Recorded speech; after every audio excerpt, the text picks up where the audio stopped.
Russian airstrikes moving further and wider across Ukraine, hitting airfields and homes. Fighting intensifies outside the capital, Kyiv, and cities not previously hit find themselves in the firing line.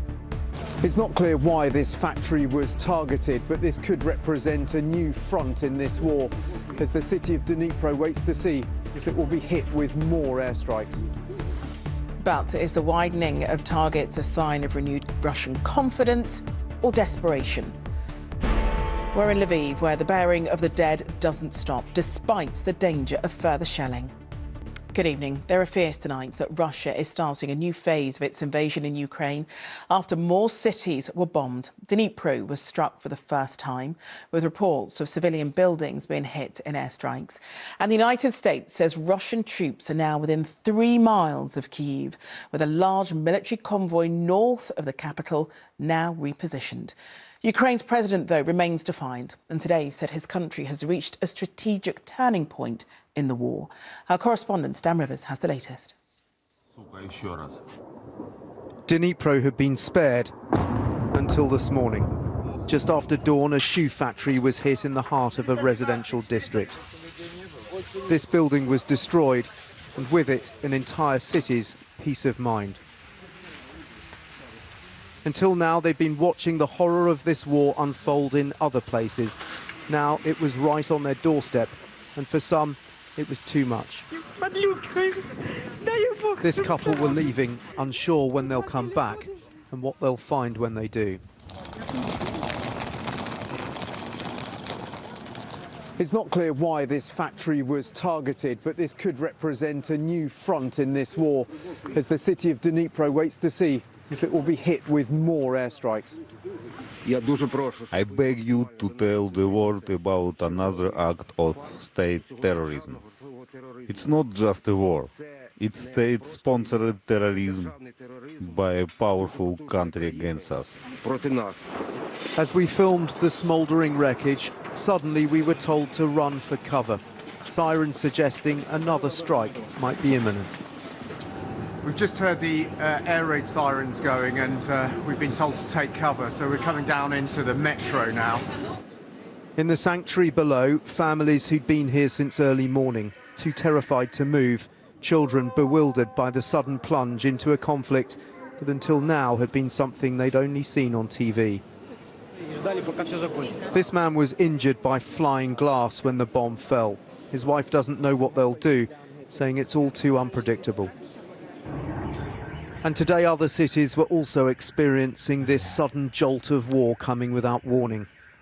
This was the historic city of Lutsk, an hour from Poland, but a world away. Those watching this must have thought it was the end of the world. And in the western Ukrainian city of Ivano-Frankivsk, plumes of smoke from airstrikes which are bringing the war ever closer to the borders of the European Union. The fighting around Kyiv is becoming fiercer and getting closer.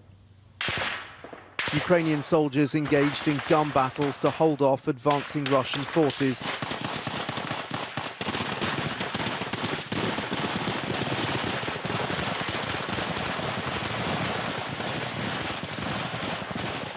They know this isn't just a fight for the capital, it's a struggle for Ukraine's survival. Dan Rivers, ITV News, Eastern Ukraine. Well, let's take a look at how the situation stands tonight. The red shading shows the areas of Ukraine under Russian control. As Dan was just reporting, the latest attacks have hit the western cities of Lutsk, Ivano-Frankivsk and Dnipro in the east.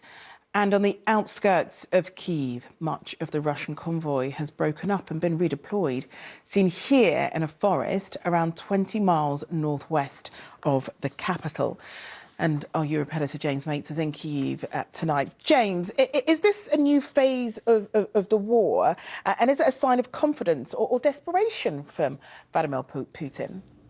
Well, Charlene, on the very first night of the war, they attacked Western Ukraine air bases in particular in an attempt to suppress the Ukrainian Air Force. Now, the fact they've had to return to those sort of targets and to factories that service aircraft engines may well be a sign of frustration that they have still not knocked the Ukrainian Air Force out of the air, that they're still subject to drone attacks, and that Western weapons are still being flown into Western Ukraine.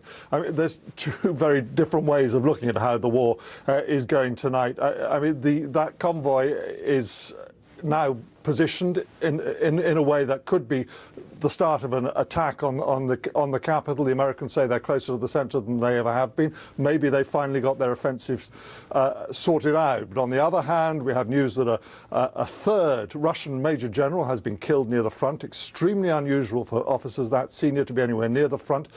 We've got the Russian president appealing for Syrian volunteers to come and help. So and these are things that don't necessarily point to a battle going exactly as planned. All right, James, thank you. Well, Russia's ambassador to the UN has made an extraordinary claim that Ukraine and the US were plotting to spread biological weapons using birds, bats and insects. The US rubbished the far-fetched claims and pointed out it was Russia who has a dark history of using chemical warfare. Well, Robert Moore is in Washington for us. And Robert, this was quite some exchange, wasn't it?